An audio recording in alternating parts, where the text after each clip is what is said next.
We're back live in full effect. This is Gem Radio. I'm your host and curator, Mr.B. Episode 10. We finally made it to the double digits. And just to tell you some things, in case you haven't noticed, the Indigo podcast is on hiatus. And like we so Golden Era Music Group is funded off of our hard work. But we do accept donations, like downloading our projects via on gemgroup.com.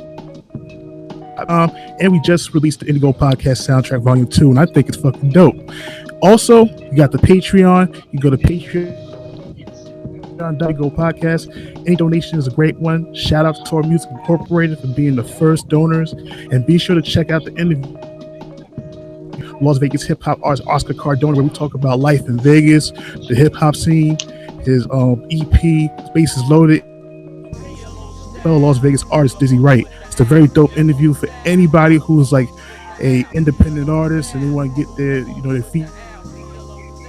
I think anybody who's in our shoes would love to look at that interview. And in today's playlist, because call DJ or something, I played some Joel Ortiz, that rap millionaire. Been playing that shit like forever. Had to put that shit in the damn playlist. Element with La Brea, Ish Wonder, Alvie the Skywalker, and much more. Be sure to check the set list in the description. So with another dope guest. This man's been having a busy 2017, dropping projects with Kay Cyphr, Alvie the Skywalker, project Above the Clouds, and he's been getting a 2-part audio-visual experience called Bushido of Mello Marc.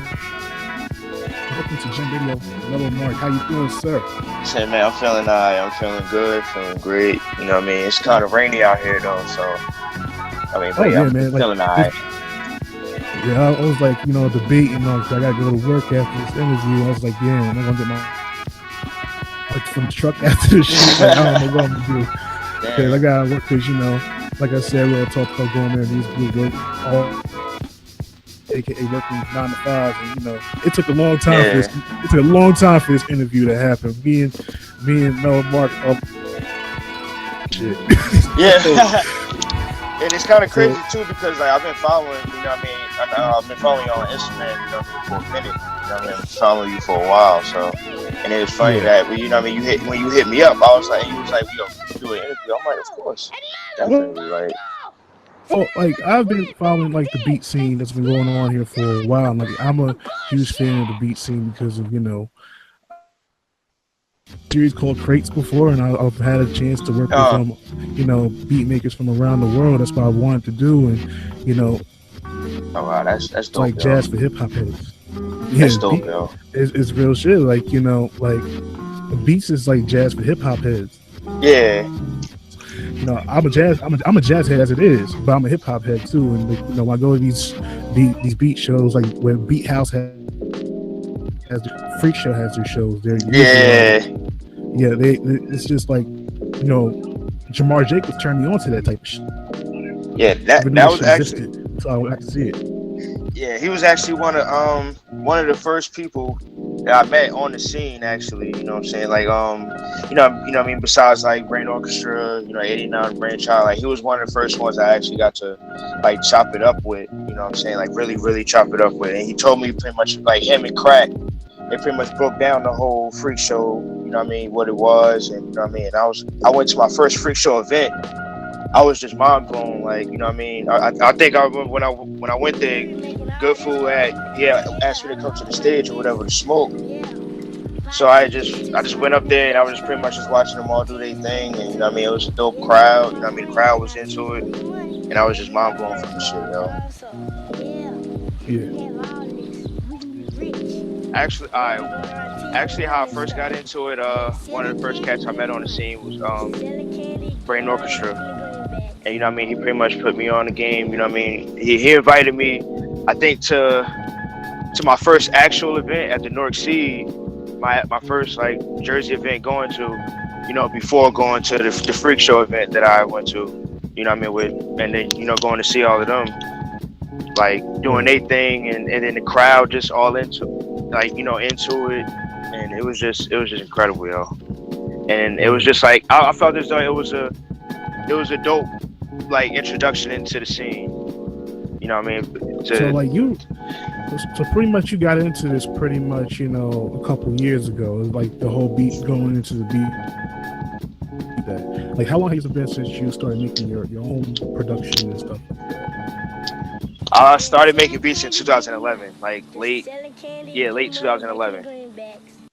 Word. So like, Yeah. so pretty much like if you had to describe your sound, like what? The mass production. You know, it don't have no substance, so you can produce a lot of quickly. But they just as quickly honestly, I'm their just flavor. all about. I haven't really ever thought about that. Like just like it's just mellow sounds, man. Just the soul, parliament, just some funk, just a little bit of everything. Word. There's a lot of different elements. Word. Like, cause you know, like in turn, like if you can't like describe, like what is like your favorite? You said like pretty much funk, soul. Like what, like main records you like to sample? My go-to is usually like the Brazilian jazz. That's usually my go-to, but like it changes throughout time. So like one day it could be like some Brazilian jazz. One day I could focus on Coltrane. You know what I mean? Just different stuff. Yeah. Did you end up making? I can't tell who's singing. Well, my father actually, he was a DJ, but he made beats at the same time. So I was kind of introduced to like hip hop at a really young age, because those nights in the attic, he used to just be, he used to have this little cut area in his room, and he'll just be there, just playing different, just Wu-Tang and like. He'll let some jazz records just rock, and he'll just be Biggie, Nas, just a little bit of everything. And like what really caught my eye was always, besides the dope lyrics, of course, but what really caught my eye was the beats. I really caught like a strong love for beats. And what actually got me into making beats, but my boy, he had came over to my crib once. Shout out to my boy, found Mike and shit. He had came through. He had shown me this video that he had did with my boy Jay Arrow out in Queens, and I knew my boy I knew he was rapping, but I didn't know he was doing it like that, you know what I'm saying? And he showed me the video. I think like weeks went past. Like after that, he was just like, looking for beats is gonna be hard, because YouTube. Producers that they charge, some of them charge like an arm and a leg for the beats that he had wanted. So I was just like, fuck it. I had my laptop. I was just like, yo, fuck it. Let me just try to get into this shit. Let me try to do this shit. At first it was just this small ass little laptop that I had and a keyboard. That's pretty much how it started. And since then, yeah. Word. So like, very busy in 2017. You dropped Circles with Kay Cyphr. You dropped Above the Clouds. Alvie Skywalker just dropped Contemplate. You produced it in its entirety. Like, tell me about those three projects, man. Like,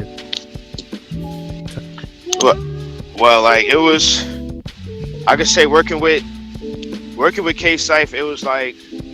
It was something I felt as though was definitely gonna happen, because like it was when we first met up, it was just like, yo, like this kid is like, he's incredible. Like the shit that, because he was playing, we walked into him like playing beats, and I'm like, yo, like this kid is like, he's really dope. And so that pretty much just came along, and I knew Alvie for a minute because we had met at the North Sea a while back, and so I've been cool with him for a while. And, I've been fine with his sound, and I thought this though, we definitely could put something together, and this one was well put together. I'm definitely proud of that one. Word. And yeah, word. And Above the Clouds, man, you released that as well. Yeah, that one I was going through a real rough time. You know what I'm saying, with my G-Mod passing, my aunt passing, in the same year, like, not too far apart. You know what I mean? It was definitely deep. You know what I mean? And Above the Clouds, just that was just me in that time that I was in. You know what I mean? That's probably the best way I can explain that.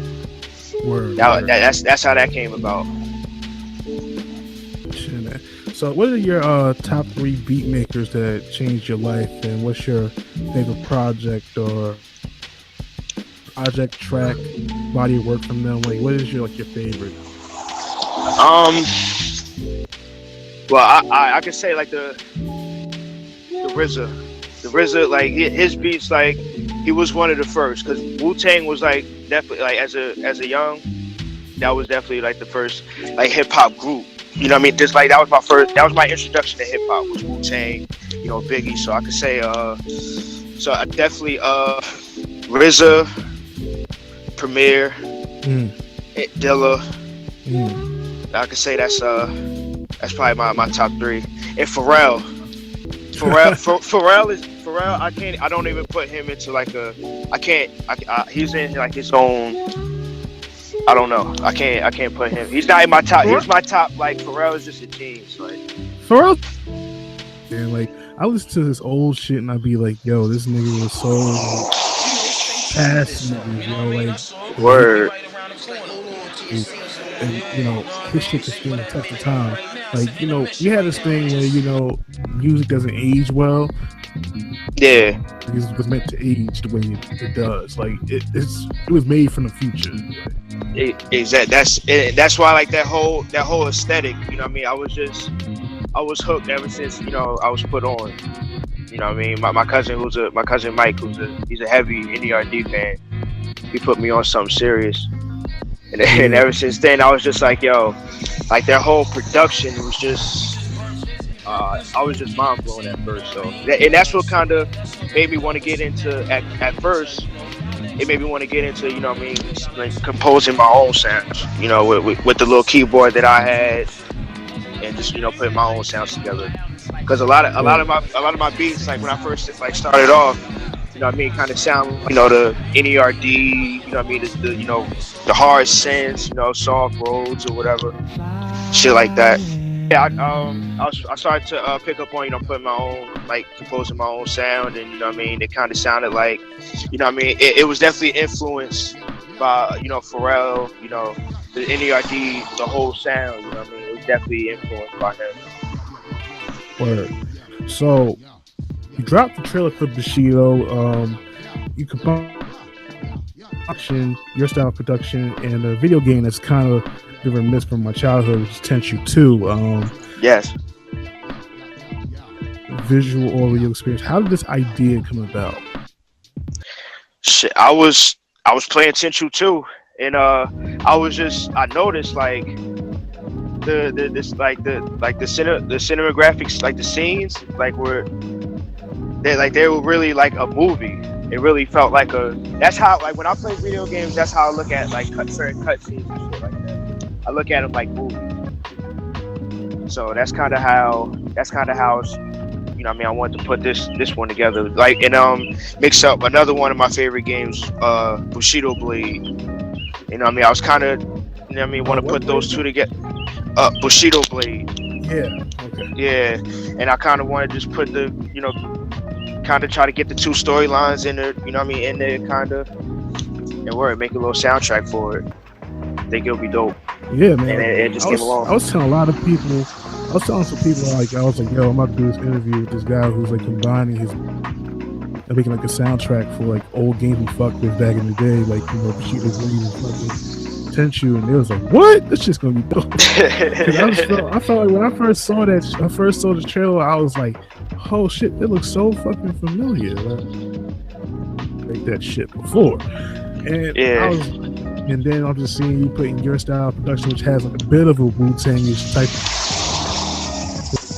flair to it. You really are trying to make something mesh with like the game, and it just looked. I mean, that's why I saw the great potential in like the product itself, the project. And I can't wait to see the whole thing in its entirety. So What did make you want to make that whole project? I know it's a very long story. All right, so when I first started making beats, you know what I mean, there's a couple rappers, you know what I mean, my boys I was rapping from, you know, before, you know what I mean, my homies and shit that I pretty much grew up with. We had started a little clique called the Ninja Mafia. Right. So you know what I mean, the first part of the series is gonna be Bushido, which is, you know, referring to like, you know, like ninjas.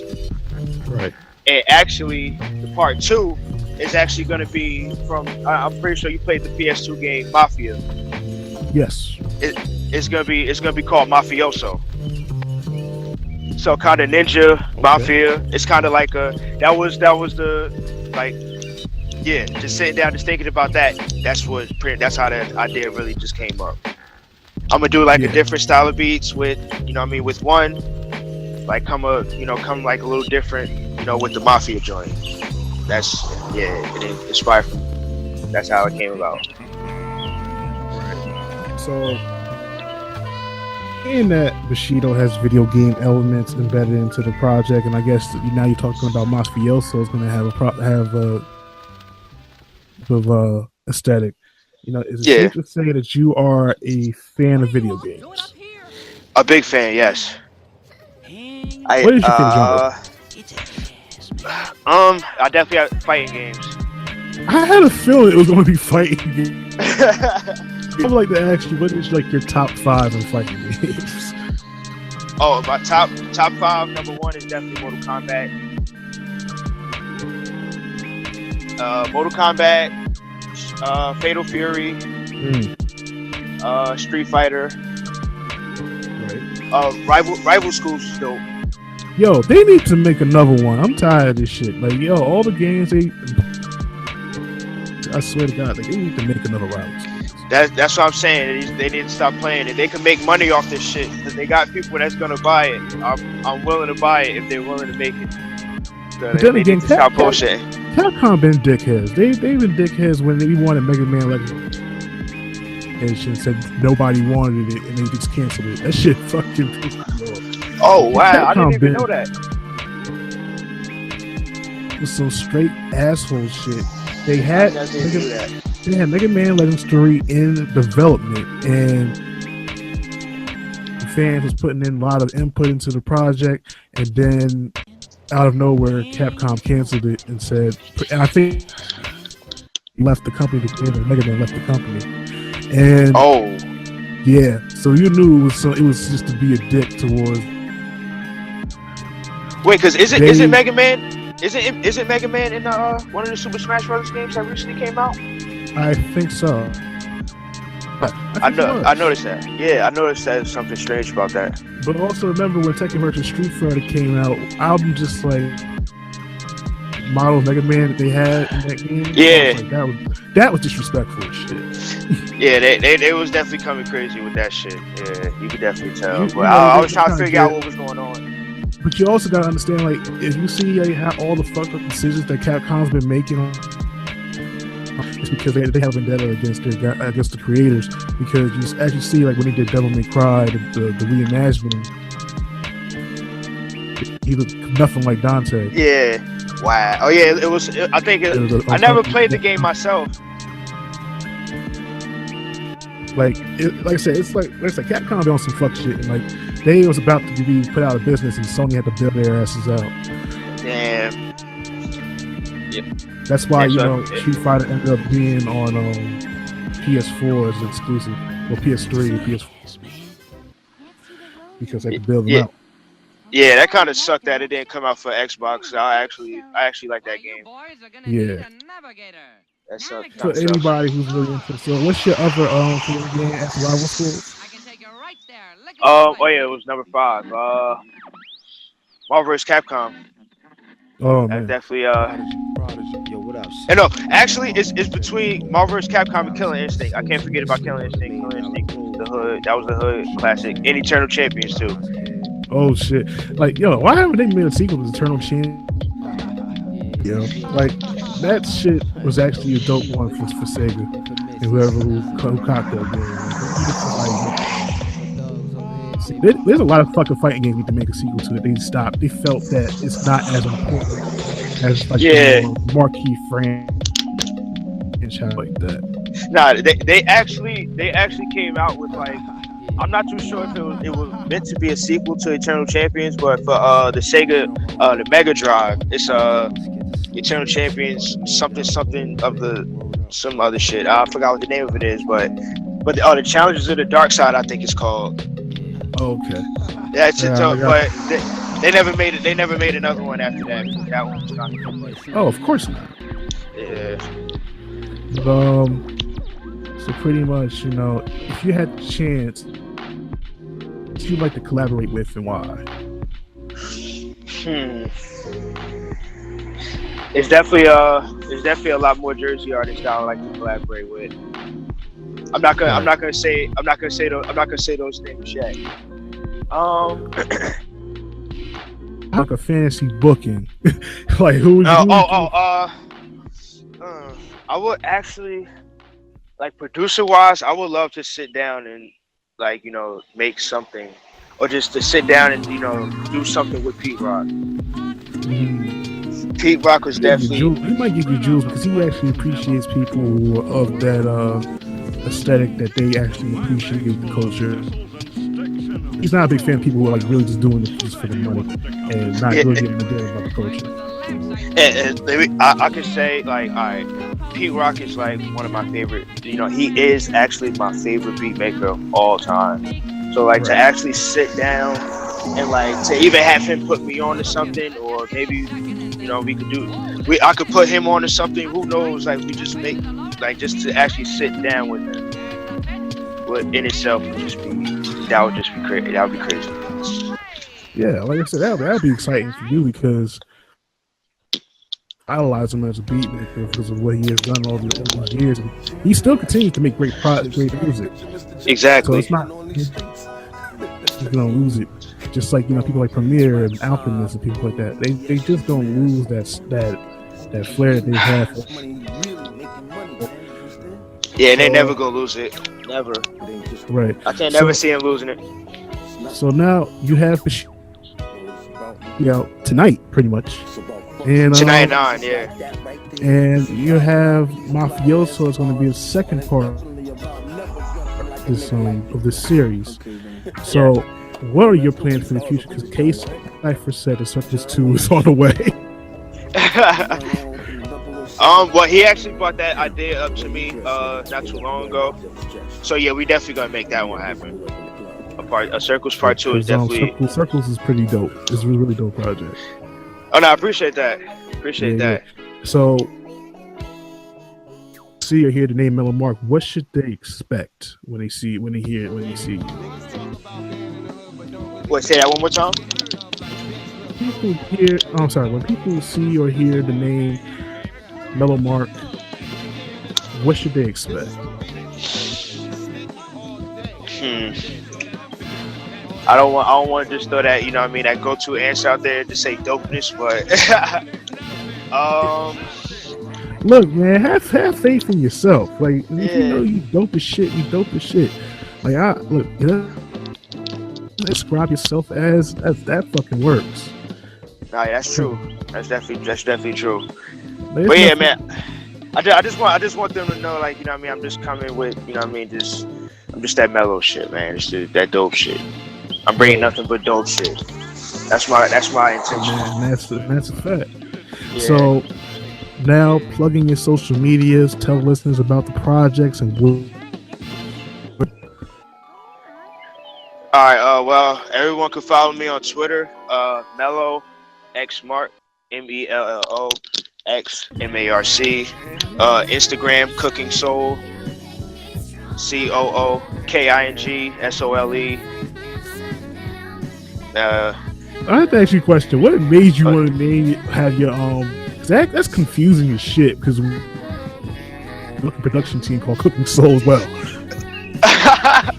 All right. My boy Kaz, it was actually influenced by him because his old Twitter name was Cooking Soul, and I actually kind of thought that was pretty dope. And I work at Nike. So Soul, like, you know, the SOLE, that's kind of I guess that aesthetic. Oh, okay. Yeah. All right. That's also, you got some projects that are out. Like, where should everybody be going to find those projects? Thinking Outside the Beatbox at bandcamp.com. It's an incredibly long Bandcamp name. I plan on changing that. I'm gonna tell you this right now, guys. I tried looking for it. This guy has to be the meanest person you plan to have the main name. I was like, you know what? I'll drop Bandcamp after this shit. but